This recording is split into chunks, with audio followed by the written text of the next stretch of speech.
హల్లెలూయా.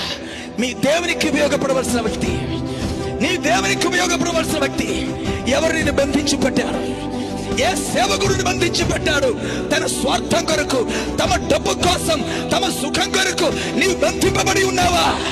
ఏదో సంఘమైన చెరసాల్లో నీ కట్టబడి ఉన్నావా? ఏదో సమస్తైన చెరసాల్లో నీ కట్టబడి ఉన్నావా? ఈ రాత్రి ప్రభు ఆజ్ఞాపిస్తున్నాడు, నీతో నాకు పని ఉంది. నేనే నీ యజమానుడు, నేనే నీ యజమానుడు. హల్లెలూయా. అన్యాయంగా ఎవరో నిన్ను బంధించి పెట్టారు, అన్యాయంగా ఎవరో నేను మోసం చేసి బంధించి పెట్టారు. ఏదో దురాశ ఇచ్చి, భక్తి చూపించి, ఆమె ఏదో పచ్చిగడ్డి చూపించి ఆమె తన బానిసత్వ పని చేయించడానికి నిన్ను కట్టిపెట్టాడు. నీకు నిజమైన యజమానితో సంబంధం లేదు, నీకు దేవునితో సంబంధం లేదు, నీ ఆత్మకు ఆత్మైన దేవునికి సంబంధం లేదు.